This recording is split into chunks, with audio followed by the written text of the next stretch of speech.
Picture this, a world where your entire identity could be condensed into a digital badge, accessible at the tap of a screen. Is this the ultimate tool for security and efficiency, or a gateway to unprecedented government oversight? That's the big question swirling around UK Prime Minister Keir Starmer's upcoming announcement of a mandatory nationwide digital ID system. And trust me, this isn't just another policy tweak. It's sparking heated debates that could reshape how we live, work, and interact with the state. Let's dive in and unpack it all, step by step, so even if you're new to these concepts, you'll feel right at home. Just 7 days ago, political reporter Paul Seddon broke the news that Sir Keir Starmer is set to unveil his vision for this compulsory digital ID scheme during a speech this Friday. As the head of government, Starmer sees it as a powerful way to clamp down on unauthorized employment and bring the public sector into the modern age, drawing from insights shared by key insiders in his administration. To make sure it works for everyone, the details will undergo a thorough public consultation, exploring how to accommodate individuals who might not have access to smartphones or traditional passports. Think of it like designing a universal key that fits all doors, but with extra care for those who don't have the latest tech. This isn't the first time such an idea has surfaced in UK politics. Back in the day, the previous Labour administration tried to roll out ID cards, but they were shot down by a coalition of Conservatives and Liberal Democrats.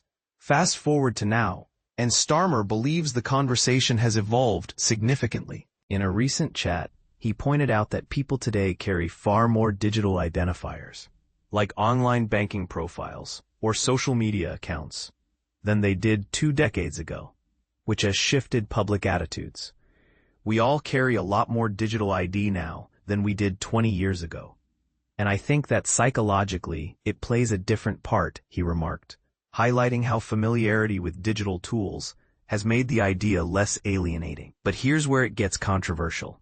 Rumors suggest the new system could serve as a centralized hub to verify individuals' eligibility to reside and work in the UK, cross-referencing personal data against the national database. Right now, these verifications often rely on paper documents, though some online pathways have been available since 2022 for certain groups. Interestingly, this digital ID proposal wasn't part of Labour's election platform last year, and the government had even turned down a similar suggestion from ex-Prime Minister Tony Blair. Yet, in the last few weeks, ministers have been buzzing with excitement about it, fueled by mounting demands to address irregular migration.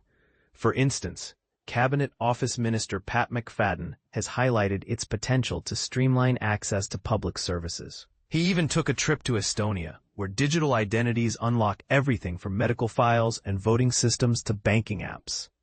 Imagine logging into your doctor's portal or casting a ballot without ever leaving your couch. Of course, not everyone's on board, and this is the part most people miss. The scheme's critics argue it could infringe on personal freedoms in ways that go beyond its intended benefits.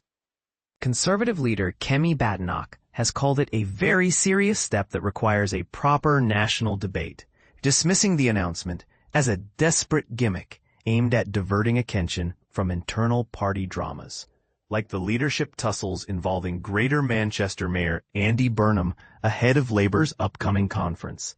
She's previously claimed that digital IDs won't truly fix the issue of unlawful employment in Britain. Reform UK has gone further, labeling it a cynical ploy to fool voters that something is being done about illegal immigration. They scoff at the idea that rule breakers would suddenly play by the rules, or that digital badges would curb underground work, warning that it would only burden ordinary, law-abiding citizens with more restrictions. The Liberal Democrats, who were instrumental in derailing the old ID card plans, have stated they cannot support a forced system.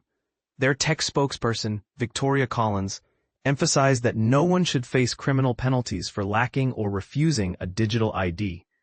Even former Labour chief Jeremy Corbyn, gearing up to launch a new progressive party soon, has voiced opposition, calling a mandatory version an affront to our civil liberties. To understand the current landscape, It's helpful to know that employers are already obligated to confirm job applicants' right to work in the UK. Since 2022, they've had government-approved digital tools to verify passports for British and Irish nationals. There's also a Home Office online service for checking the status of some non-UK or Irish residents, whose details are stored electronically. Plus, the government is gradually phasing out tangible permits for overseas residents in favor of digital e-visas. Officials are reportedly investigating if a unified digital ID could standardize these processes, potentially cutting down on forged papers and sharpening enforcement efforts. For example, imagine a system where a quick scan prevents someone from using a fake ID to sneak into the workforce, making it easier for authorities to focus on real threats.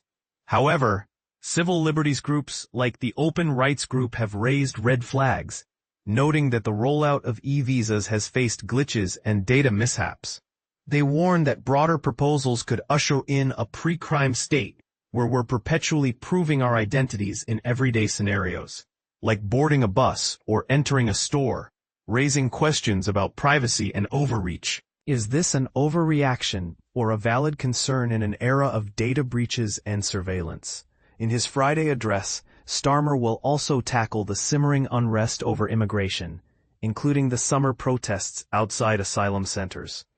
Speaking to global leaders from places like Australia and Canada, he'll present a stark choice: embrace a politics of predatory grievance that exploits workers' woes, or opt for the politics of patriotic renewal. He'll caution against the dangers of toxic online discourse, pointing to the most poisonous belief on display during recent London rallies, that a violent clash for national identity is imminent. Up to 150,000 joined a demonstration led by far-right figure Tommy Robinson, waving Union Jacks and St. George's flags, underscoring the charged atmosphere. At the same time, Starmer will champion his administration's moves to restrict immigration, contending that for too many years it's been too easy for people to come here, slip into the shadow economy, and remain here illegally. He argues that true progressive values don't involve exploiting vulnerable foreign laborers or driving down fair pay. The simple fact is that every nation needs to have control over its borders, he'll assert. In a piece for The Telegraph ahead of the speech, Starmer acknowledged that left-wing factions, including his own party, have historically avoided confronting public worries about unlawful immigration. But he firmly rejects Reform UK's toxic approach, saying their simple slogans will not do anything to resolve the problem. There is no silver bullet, he writes, but we must enforce every possible measure to deter illegal migrants from entering British waters. So, there you have it, a comprehensive look at a policy that's equal parts innovative and divisive. Do you see digital IDs as a smart fix for modern challenges, or a risky overstep into Big Brother territory? Could this really curb illegal work without trampling on freedoms? Or is it just political theater? I'd love to hear your thoughts. Agree or disagree? Share your take in the comments below. What do you think the long-term impacts might be for everyday Brits? Let's keep the conversation going.